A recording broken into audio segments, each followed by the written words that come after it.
Fascist সরকারের যে কর্মকর্তা রয়েছে তারা এখনও বিভিন্ন মন্ত্রণালয় রয়েছে। এই আওয়ামী লীগ ফ্যাসিস্টের কারণে তারা ইসলাম বিদ্বেষী মনোভাব, নাস্তিকের দোসর, এই জন্য তারা আমাদের দাবি মানতেছে না। যেটা বলছেন যে আসলে শিক্ষামন্ত্রী তাদের দিকে আসলে নজর দিচ্ছে না এবং তারা শিক্ষামন্ত্রীর পদত্যাগ দাবি করছেন। আমাদের থেকে জানুয়ারি মাসের ডিসেম্বর 28 তারিখে বলা হয়েছে আমাদের জাতীয়করণ করা হবে। ম্যাজিস্ট্রেট অডিট, চূড়ান্ত অডিট হয়েছে, সমস্ত কিছু হয়েছে, কিন্তু তারা এখন কোনো কার্যকর ফাইলগুলো প্রধান উপদেষ্টা কার্যকলায় যায়, আবার ফিরে আসে অধিদপ্তরে, আবার অধিদপ্তরে আমরা কালেকশন করে আবার দেই, আবার চলে যায় শিক্ষা উপদেষ্টার কাছে।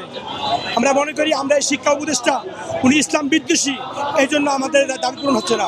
আল্লাহ, তুমি ওদের মনকে নরম করে দাও। তুমি মাননীয় প্রধান উপদেষ্টা, ওই শিক্ষা উপদেষ্টার মনকে আল্লাহ তুমি নরম করে দাও। আল্লাহ, অনেকে আল্লাহ বিনা বেতনে অবসর হয়ে চলে গেছে, অনেকের বেতন নাই, এদের ছেলে মেয়ে ভালো স্কুল থেকে পড়াশুনো করাতে পারে না, ছেলে মেয়ে ভালো জায়গায় বিবাহ দিতে পারে না।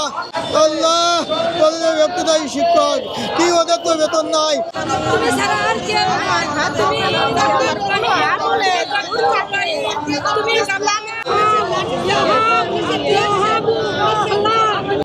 সরকার আমাদের কাছে ওয়াদা করেছেন গত 2025 সালের জানুয়ারির 28 তারিখে সরকার মহোদয়ের প্রতিনিধি সচিব সাহেব মাসুদুর রহমান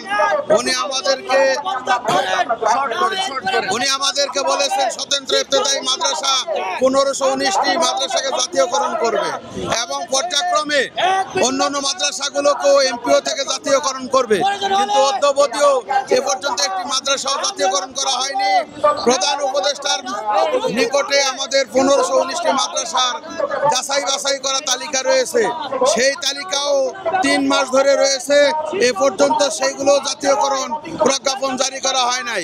প্রজ্ঞাপন জারি যতক্ষণ পর্যন্ত না করবে, সরকারের দেওয়া ওয়াদা পালন না হবে, ততক্ষণ পর্যন্ত আমরা আমাদের আন্দোলন চালিয়ে যাব।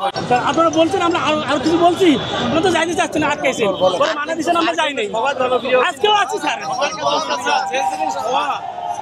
এটা নিয়ে আর কোনো শোনেন, হয়তো আগে পরে আমি বলি, এটা আমি বলার পরে হচ্ছে গেলাম, আমি কিন্তু 500 নিয়ে গেছিলাম, আমরা 7জন নিয়ে গেলাম, নিয়ে কথাবার্তা বলে ওইখানকার যে মাননীয় প্রধান উপদেষ্টার বাসভবনের যে ইয়ে আছে,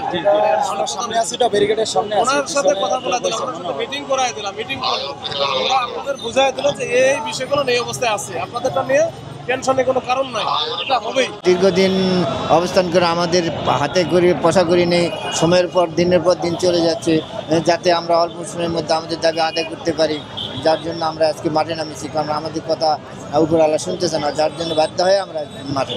মিটিংয়ের পরেও আসলে আন্দোলন কেন থামছে না? বা তারা তো আপনাদের আশ্বস্ত করেছে, আশ্বস্ত করেছে 1 মাসের মধ্যে দিবে, সেখানে 3 মাস হয়ে যায়, 9 মাস হয়ে যায়, তারা কোনো কাজ করে না, যার জন্য বাধ্য হয়ে আমরা আবার মাঠে।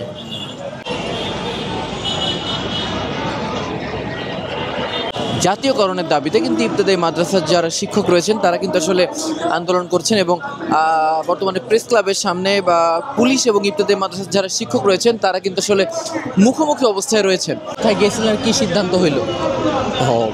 আমি শামসুল আলম, আহ্বায়ক আন্দোলন বাস্তবায়ন কমিটি।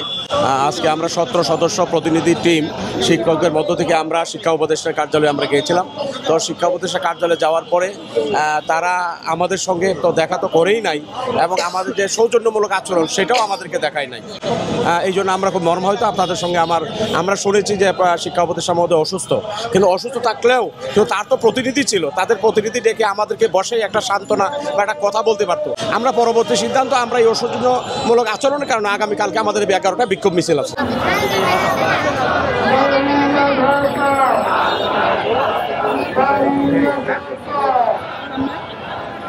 Hallelujah.